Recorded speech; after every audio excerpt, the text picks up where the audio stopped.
Tatlong screening officer na sangkot sa laglag bala modo sa mag-inang pasahero na hinabol pa nila sa boarding area sa NAIA Terminal 3 dahil may nakita daw na anting-anting or basyo ng bala sa kanilang bag.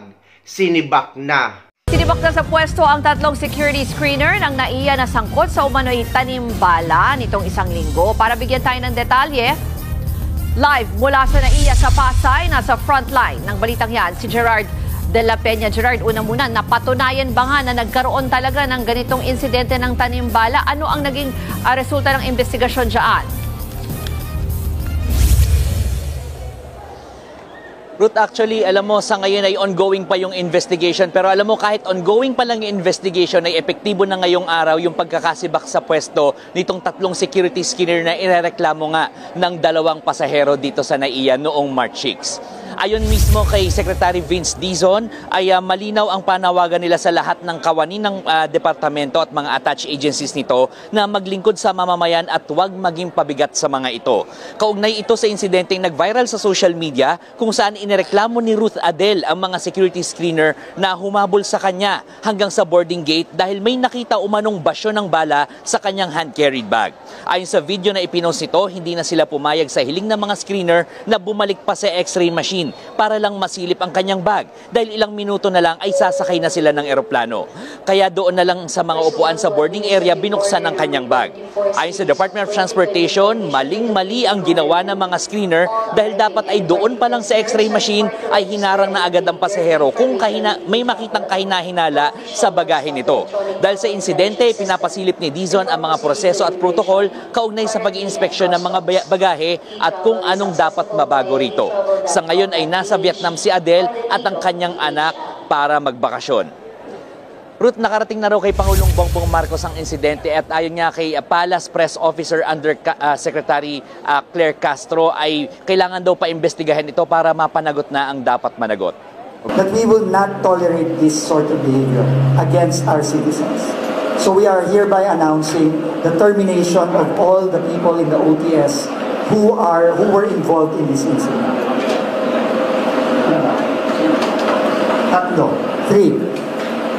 Three personnel. Hindi po kami nagdadalawa. We are not fooling around here. Hindi kami nagloloko dito. Kung akala nyo nagloloko kami, nagkakamali kayo. Kung akala nyo, ginagawa lang namin to for show, nagkakamali kayo. No, and the appropriate investigations will be conducted and the proper administrative charges will be filed after the investigations. But now we are terminating them already today. I've already instructed General Bisnar to issue that order today.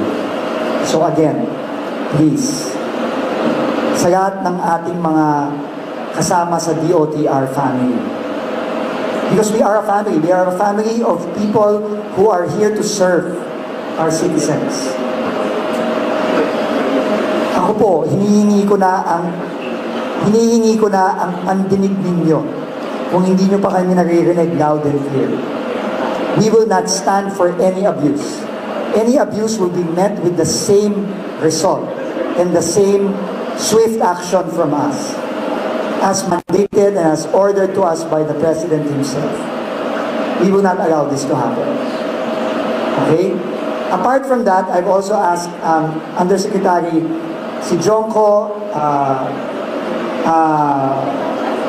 our head of OTS, General Bisnar, and our GM, Eric Hines, to review the procedures and protocols there. Again, no, sa screening ng security sa airport. Ako po, I have been a passenger at this airport. Awa ng Diyos, it has never happened to me, no, and my family. Pero kahit ako yan, yung nangyari kay Kai at kay Ma'am Ruth, talaga matotrauma ako dyan. Can you imagine? Apparently, and of course this is all subject to final investigation, nakadaan na pala sila, meaning they were already cleared. And apparently they were rushing to their gate para hindi sila mag-late sa flight. Alam natin lahat as passengers how stressful that is. Di ba? Nakaka-stress yun eh. Lalo na si Mami Ruth, medyo may edad na. Hindi naman niya makakatakbo. Di ba?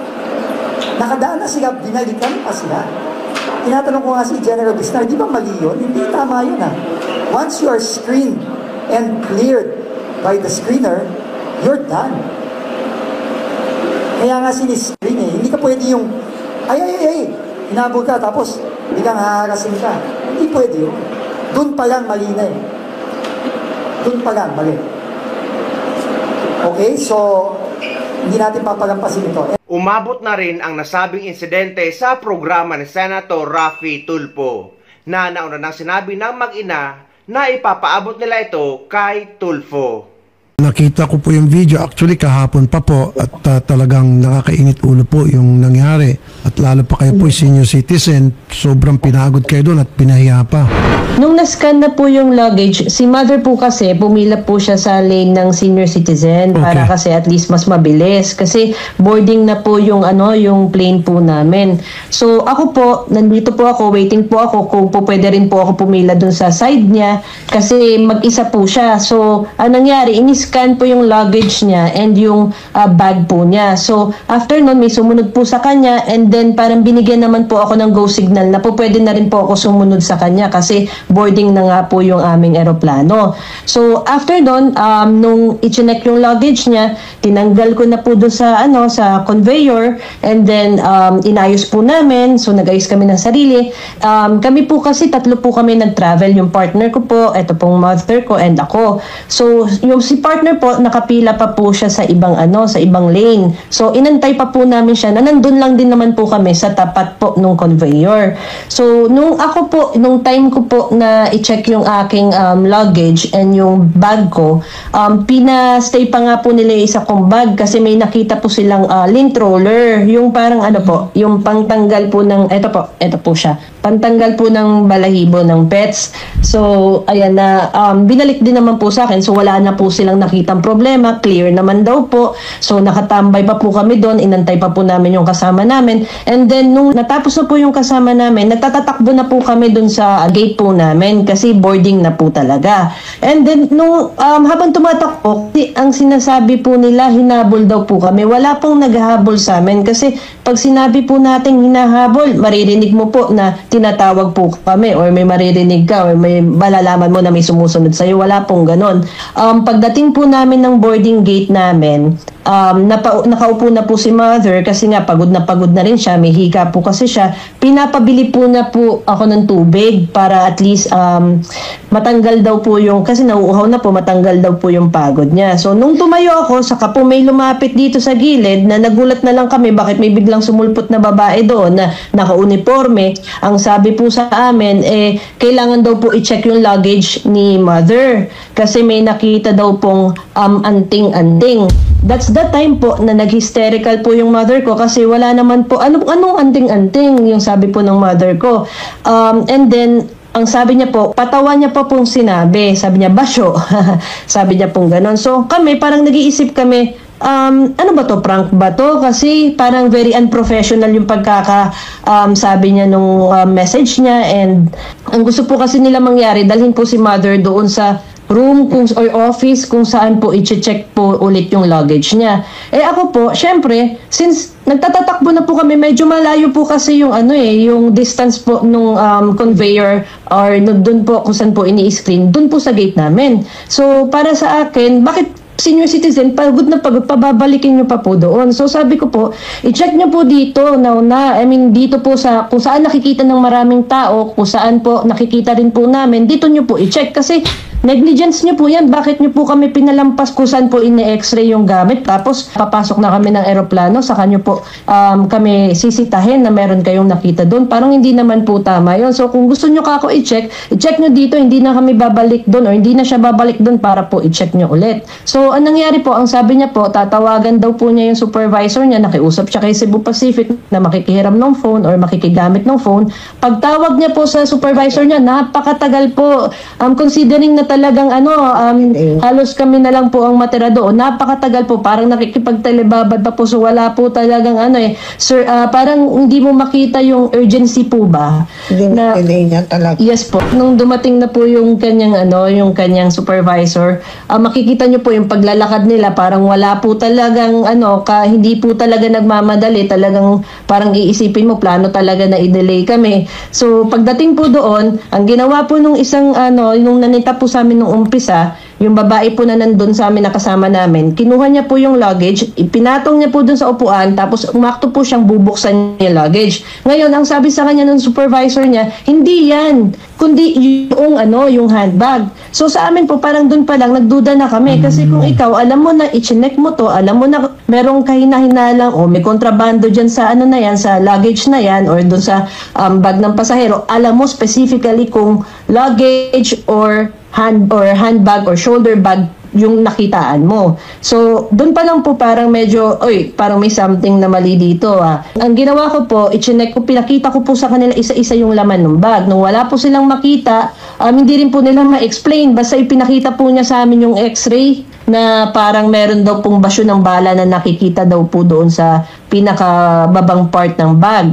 Kaya lang po kasi, yung x-ray na po na yon, wala po yung rosary ng mama ko doon, so parang hindi po niya bag yun. And hindi po yung susi na nandoon sa x-ray na yon, parang susi ng motor o susi ng pang-hiking na meron pong nakakawit na gano'n na natatanggal po yung kawit. Wala po kaming ganong susi. So parang ang hindi po nila masagot kung bag po ba namin yon o hindi namin bag.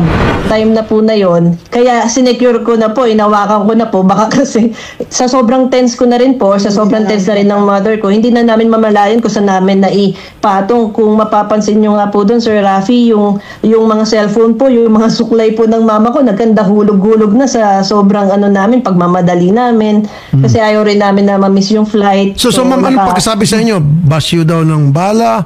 Basyo meaning empty shell? Anting-anting or basyo daw po yung nakita doon. Hindi sila nag-sorry? Hindi nag-apologize? Actually, Sir Rafi, nung tinatanong po namin sila kung ano po ba, etong bag na ba na to, o may mali, o yes or no, tinatanong na po namin sila. Bigla lang po silang tumalikod. Pero before that, nung sinabi po ng mother ko na, susumbong ko kayo kay kay Sir Tulpo, sabi nung ganun. Ang Sir Rafi, sabi ko, tumawa pa po. Tapos sabi nung isa, nung supervisor, wala akong alam dyan. Samantalang isang parang nagtuturo nung bag ko, tapos sasabihin niya wala siyang alam. Secretary Dizon, magandang hapon po, sir. Balita ko po, nasibak na raw itong mga involved. Opo, Senator. In fact, nakausap ko po si Ma'am Rose kanina bago kami nag-announce. Ano po talaga, hindi po natin talaga pwedeng payagan itong ganitong klaseng pang-aabuso sa mga kababayan natin. Unang-una po, Sen. Rafi, the mere fact na nakadaan na sila, in-clear na sila post-screening, hindi na ho dapat sila pwedeng balikan Kasi na-clear na ho sila Walang karapatan na ang mga opisyales na balikan ka pa hanggang dun sa gate mo at sundan ka pa doon. At pinaya pa doon kasi parang napaya dito si Ma'am Ruth. Napaya pa.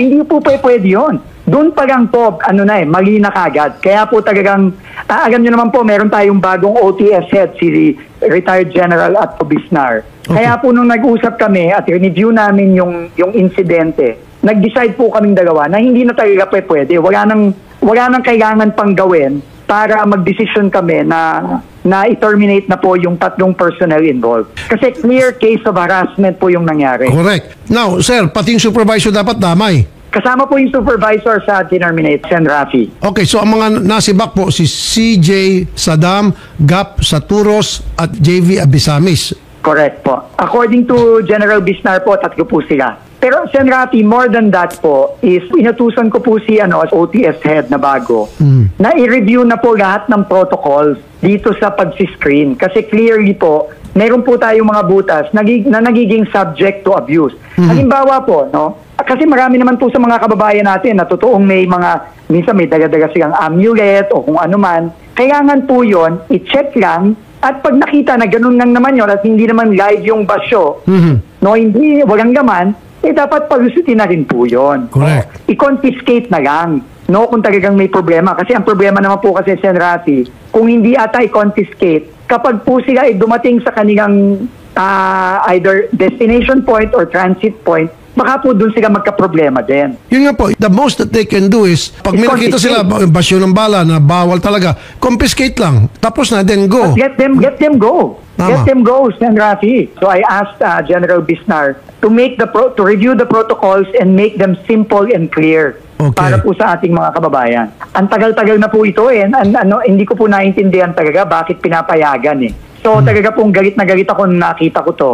And pati si General Bisnar, inis na inis din, galit na galit siya nung nalaman niya tong incident na to.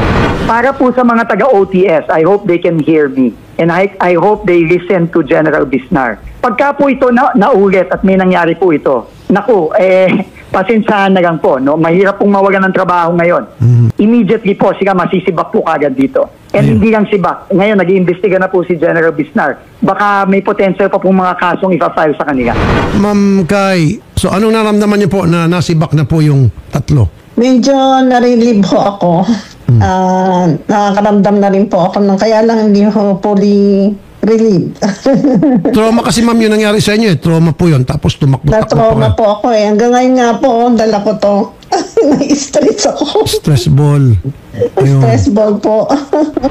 Secretary, at least pamamagitan ninyong action, nakakuha ng hustisya itong si Ma'am Kai at nasibak na yung tatlo. We will send the apology letter po formally from me and Undersecretary Bisnar. Para maklaro sila kasi mali mo, baka mamaya kung wala apology letter in the future, pwede gamitin against them. Tama po.